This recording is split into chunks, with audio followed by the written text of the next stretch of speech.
Bonjour, c'est Cryptoly, j'espère que vous allez bien en ce mardi 2 avril 2024. En tout cas, moi ça va un petit peu mieux. Et on se retrouve aujourd'hui pour parler Bitcoin, pour parler crypto-monnaie. On va commencer tout de suite par les nouvelles. Vous allez voir qu'il y a pas mal de choses à voir, et surtout dans la partie analyse technique, avec la chute de Bitcoin que l'on a eue. On va expliquer pourquoi et jusqu'où on peut chuter. Alors, on va commencer les nouvelles avec Tether. Tether qui a ajouté 8900 Bitcoin à ses possessions. Alors, on sait très bien que Tether continue à acheter. Donc, c'est 75 000 Bitcoin qui sont en détention par Tether. Ça me fait penser d'ailleurs un petit peu à ce qui avait été fait au niveau de Terra Luna. Alors, ça n'a rien à voir dans le concept en lui-même, mais Terra Luna s'était positionné sur le fait d'acheter d'autres crypto-monnaies pour créer un pack de détention, un pack de soutien par rapport à son stablecoin algorithmique. Attention, ça n'a rien à voir, Tether est backé. L'UST de Terra Luna était quant à lui un stablecoin algorithmique, donc ça n'avait rien à voir, mais ça me fait un petit peu penser à ça. C'est, je pense, aussi une réminiscence du fait que Tether va être peut-être à risque dans les mois qui arrivent. Au niveau de la réglementation, on va en discuter dans quelques instants.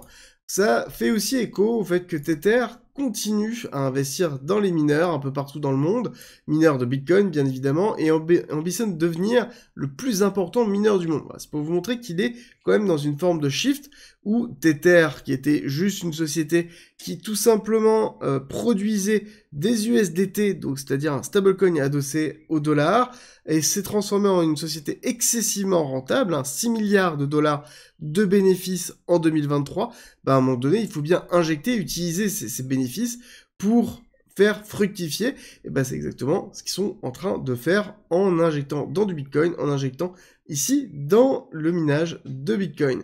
On continue avec justement cette partie réglementation. Je vous ai beaucoup parlé de la partie réglementation au niveau des stablecoins qui devraient être votés normalement début 2024, on va dire jusqu'au premier semestre 2024. J'ai plus tendance à vous dire que quand c'est comme ça, on a tendance à faire passer toutes les lois au maximum avant les élections, de façon à pouvoir, après une fois que les élections sont effectuées, les lois sont passées. Voilà, même s'il y a un gouvernement qui change, ça importe assez peu.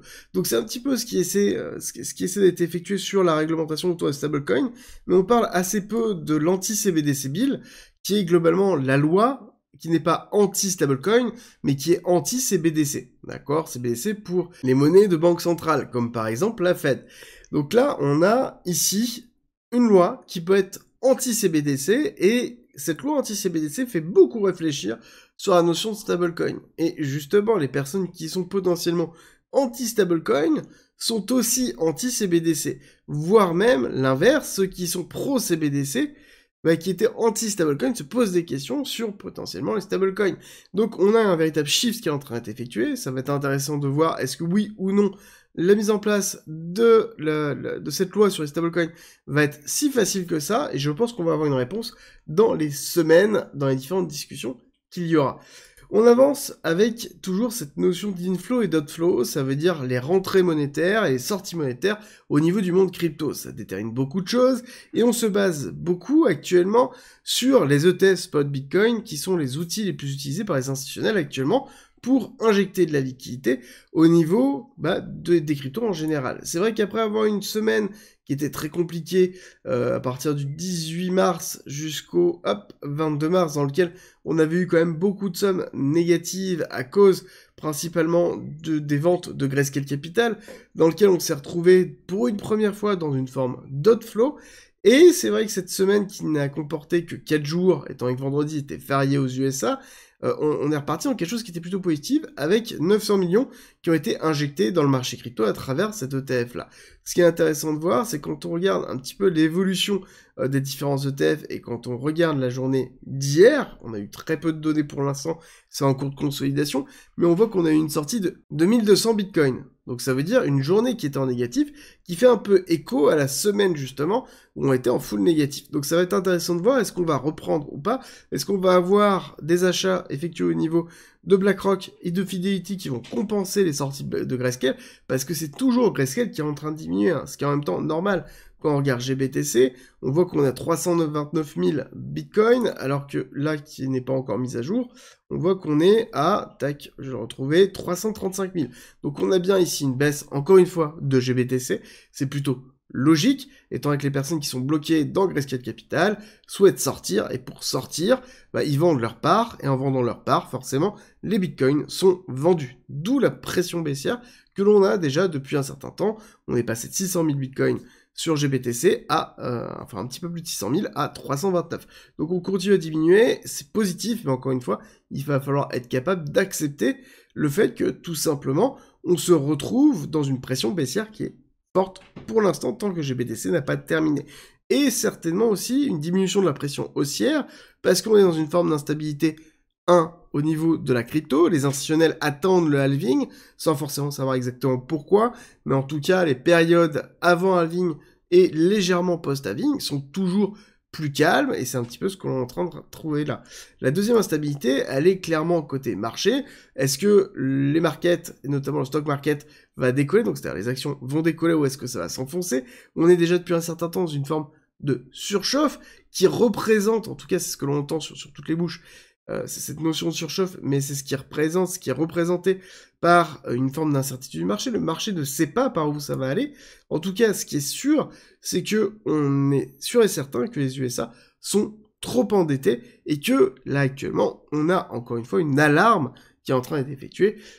Alarme comme étant une représentation d'une communication alarmiste qui est effectuée un petit peu partout en disant attention, ça peut chuter, etc., etc. On a l'habitude de ce type de communication.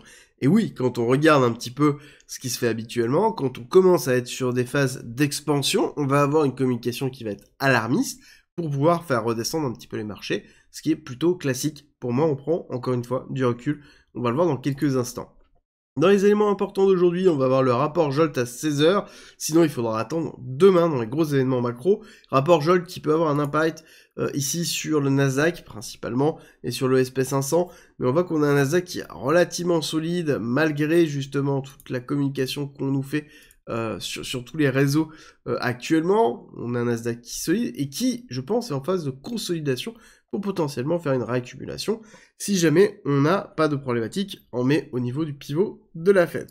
Au niveau du pétrole, on continue à pousser, on a bien cassé le niveau très important dont je vous parlais hier, et globalement on est en train de se diriger tout doucement vers les 93 points, ce qui veut dire qu'on va avoir une inflation structurelle qui va être relativement forte. On sait très bien que le prix du pétrole impacte directement l'inflation monétaire, et quand on regarde le DXY, donc qui est l'indice dollar, qui représente le dollar contre toutes les devises, bon, majoritairement l'européenne, c'est sûr, mais en tout cas toutes les devises, on voit qu'on est en train de pousser et qu'on est en train de casser ici le top que l'on avait là, donc c'est-à-dire structurellement, on est en train de faire une continuité de tendance avec ici une structure haussière qui est en train de se mettre en place.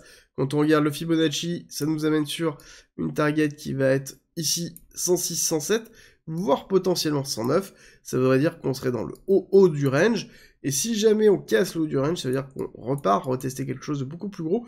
C'est pas forcément positif pour les cryptos d'ordre général, et même de base pour l'économie américaine. Plus on a un dollar qui est fort, plus on a une volonté, ça veut dire des capitaux, à rentrer sur le dollar pour aller sur les bounds, et plus on aura un dollar fort, plus les autres devises, dont la crypto d'ordre général, va être plus faible par rapport à ce dollar-là.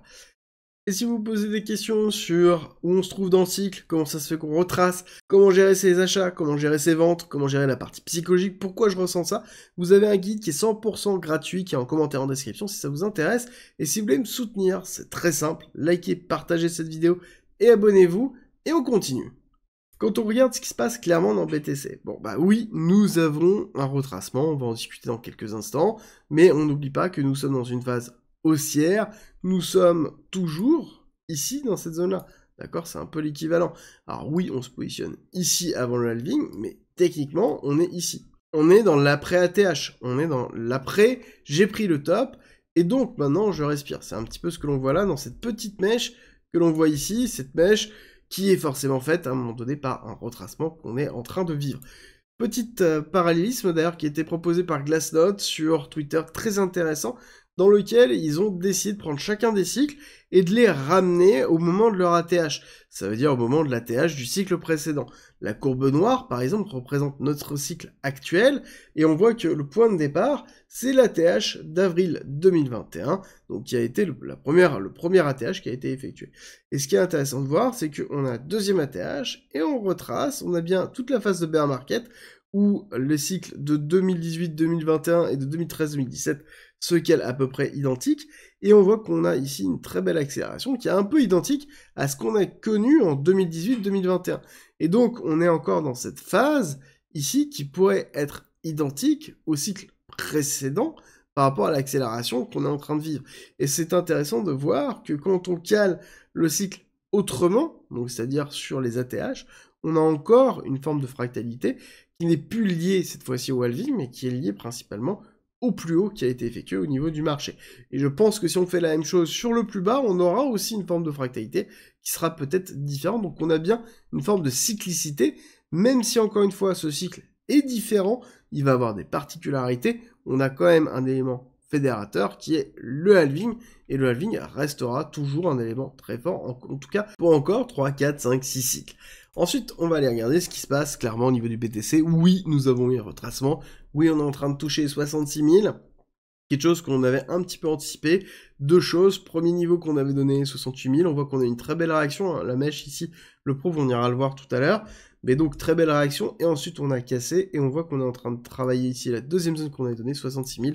Ici, 66 000, très important aussi, dans lequel on avait des gros clusters de liquidation, et c'est un petit peu ce qui fait écho à ce qui s'est passé. On a eu la mise en place de liquidations, majoritairement de longues, 500 millions de liquidés, dont 414 millions de longues, donc plus de 80% des liquidations sont des liquidations de longues, donc forcément on a allégé une grosse partie du train, c'était quelque chose qui était attendu déjà depuis un certain temps, surtout que quand on regarde un petit peu le CME en 1 heure, on voit qu'on a un énorme gap qui se trouve ici entre 64 et 66. On voit qu'on vient à peine de toucher 66.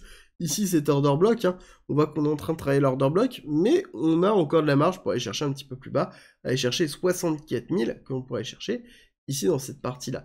C'est intéressant de voir qu'on est en train de retravailler ici ce gap CME que l'on attendait déjà depuis un certain temps. Donc ça date de la semaine dernière. On voit qu'on a travaillé bien au-dessus de la TH. On va retravailler la partie basse, potentiellement restructurer ici dans ces 64 000 pour repartir à la hausse. Ça, c'est le scénario le plus bullish que l'on puisse avoir, parce que si on regarde un petit peu plus près, on a bien ici le travail qu'on est en train d'avoir là.